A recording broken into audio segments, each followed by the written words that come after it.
welcome to Yoga Studies Institute. My name is Christina, and I'm thrilled to lead you through this 15-minute intermediate advanced vinyasa class covering our fourth yama practice, Brahmacharya. Brahmacharya translates to keeping one's sexual purity, but this can also be viewed in several different ways. We can think of Brahmacharya as preserving our strength and vigor by not mindlessly releasing it. When we expend this energy without pure intentions, we might dampen our relationships and find that they do not end up working in our favor. Traditionally, in the yogic lifestyle, this can be taken on in the form of celibacy and abstaining from all sexual activity.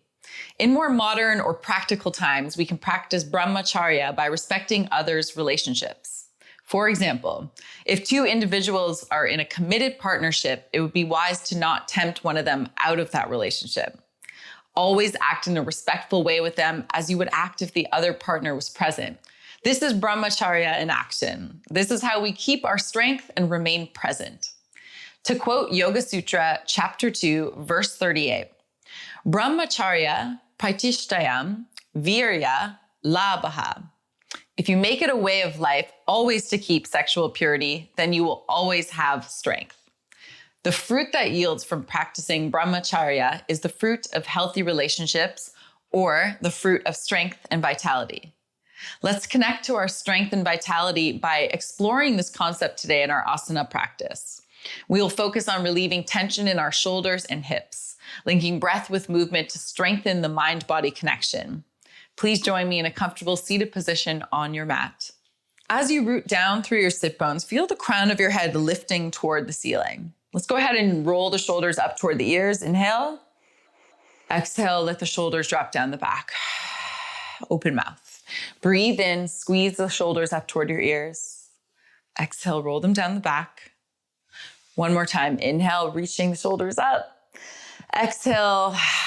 With that exhale, shoulders down the back and your eyelids get heavy, softly fluttering closed, kind of like curtains closing, but leaving a tiny sliver of light to enter at the bottom. Connect with your breathing, maybe noticing that gentle rise and fall of your chest with each breath in and each breath out. Dropping into this practice and connecting with ways we can find this strength, this vigor through practicing Brahmacharya. Really connecting to this intention. Thinking of the types of relationships we'd like to experience in our life. And the best way to get those is to respect others' relationships. Even respecting the relationship with ourself and our own body.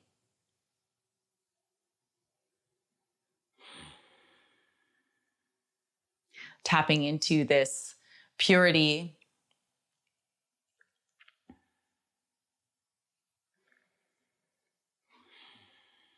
and using our physical bodies in these mindful ways.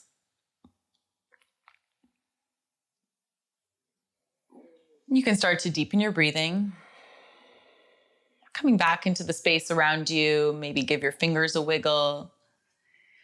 Inhale, reach your arms long overhead, stretch up, feel the sides of your body lengthen as you press the palms together at your chest, bringing them down.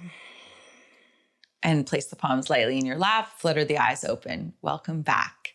Inhale, reach your arms out to the side. Good. And then exhale, bringing the right arm underneath the left. Let's give ourselves a big hug. Drawing your elbows down into the chest, or if you have it in your practice, you can find eagle wrap with the arms and then squeeze the arms together tightly.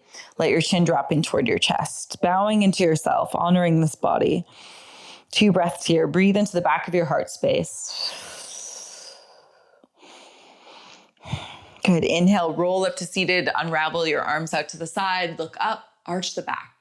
Exhale, left arm underneath the right. Give yourself a big squeeze or eagle wrap with the arms. Really squeezing the arms toward one another. You want to feel that deep stretch in the tops of the shoulders. Dropping the chin in toward your chest. Good. Roll yourself up to seated. We can release the arms. If you were sitting up on a prop, you can move that off to the side.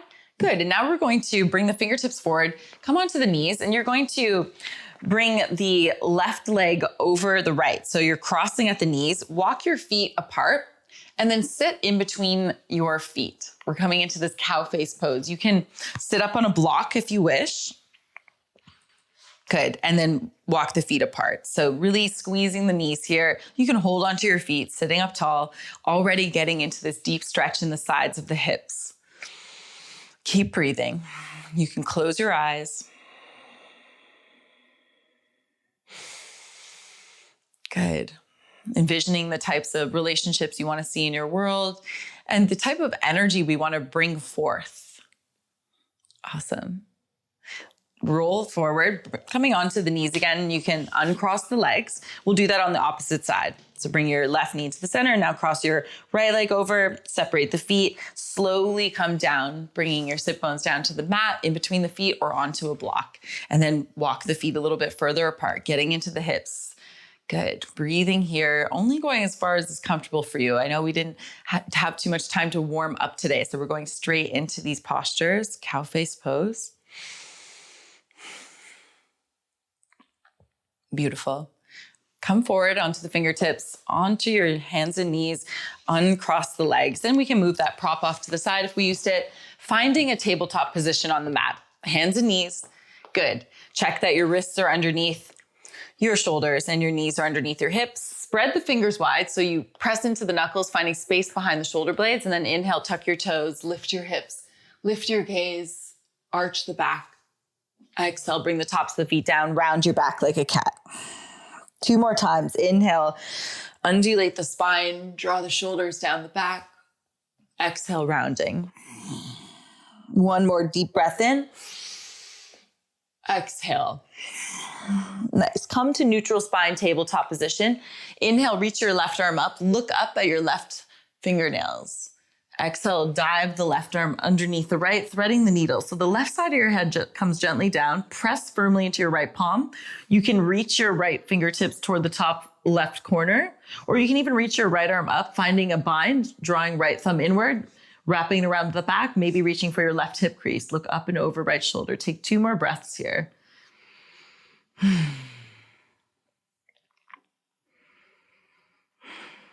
Good. Slowly unravel. Bring the right palm beside the face. As you inhale, sweep the left arm up, look up. Exhale, bring the left palm down. Awesome. Press through the left hand. Inhale, reach the right arm up, look up.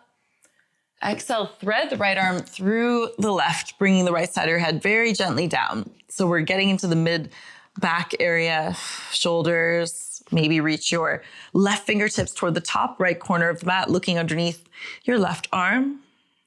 Or reach your left arm up, internally rotate the thumb and find that half bind. Take 2 rounds of breath here. Big breaths in and exhale.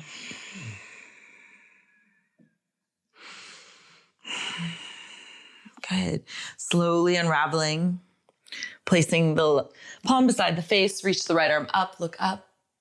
Exhale, right palm down. Good. From here, keep your hips over your knees and you're gonna walk your palms forward. We're coming into a puppy pose. So lift your hips, see if you can bring the chest to the floor or your chin look forward, breathing in. Exhale. Inhale, slide forward, coming into Sphinx pose. Walking your elbows underneath your shoulders. Good. And then squeeze behind the shoulder blades. So we're opening up in the chest. Staying here, keeping the shoulders down the back. Draw your belly button in toward your spine as well. Good. Breathing in and exhaling. Slowly come down. Bring your palms underneath the shoulders. Press yourself up to tabletop position. Bring the big toes together to touch. Knees about as wide as the mat and sit your hips toward your heels. Finding a child's pose. Getting into our hips here. Inhale and exhale. Keep it active. So really feel like you're reaching for something at the front of the mat and then sit your hips back in space, forehead toward the floor. Take 2 breaths here.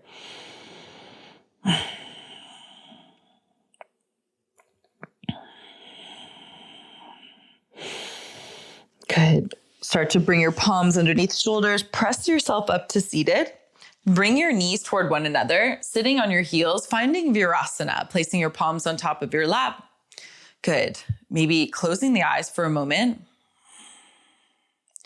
Connecting with that strength and vitality. Resisting any urges to not respect others' relationships and thinking about how we want to move through this world. And flutter your eyes open. We're going to come into one more pose. We're going to lift up onto the knees, standing on the knees, and then walk your knees hip width distance apart. Good. You can tuck your toes under, making sure that the pinky toes get under there and not squished as well. Good. Reach your arms up, inhale, and then exhale, bring your palms to your lower back, fingers facing down. Squeeze behind the shoulder blades, inhale, and then exhale, press your hips forward. So we're coming into Ustrasana, but instead of leaning back, just continue to press your hips forward. So we're opening up the front of the hips, breathing in and exhaling, keeping this open heart, this open mind, maybe reaching back for your heels, and then continue to press the hips forward. Eventually, heart's parallel to the ceiling, and maybe you look back. Stay for 5 breaths. Good. Remembering your intention of practice. Thinking of the types of relationships we want to experience in our world by practicing brahmacharya.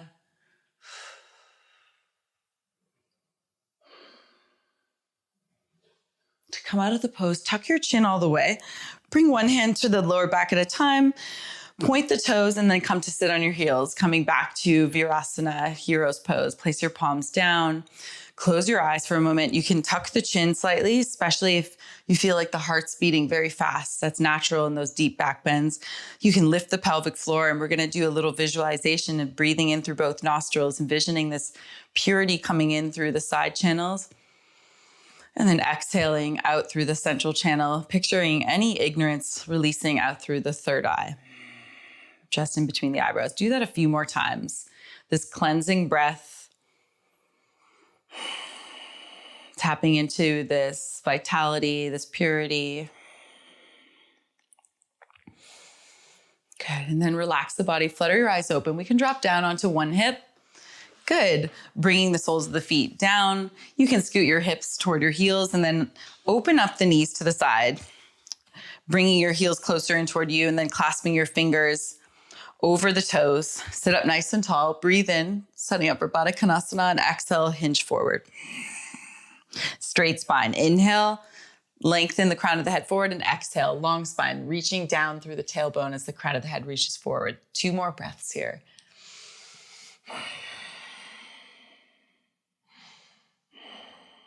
Slowly rise back up. Bring your hands outside of your knees and you can draw the knees together. Good. And then come into an easy cross-legged seated position. We'll just take a moment to reflect. Using this brief amount of time to remember our intentions, to put into practice brahmacharya. And can we bring that into the rest of our day? Can we move through all of our days with this respect towards others, relationships, respect toward our own bodies? Preserving this energy and this vitality and using it with the best of intentions.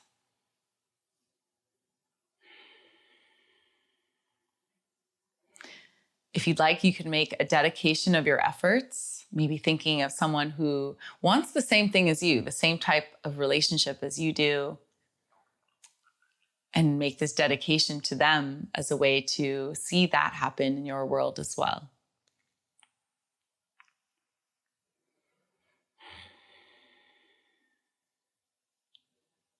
Now we deepen the breath, coming back into the space that we're in.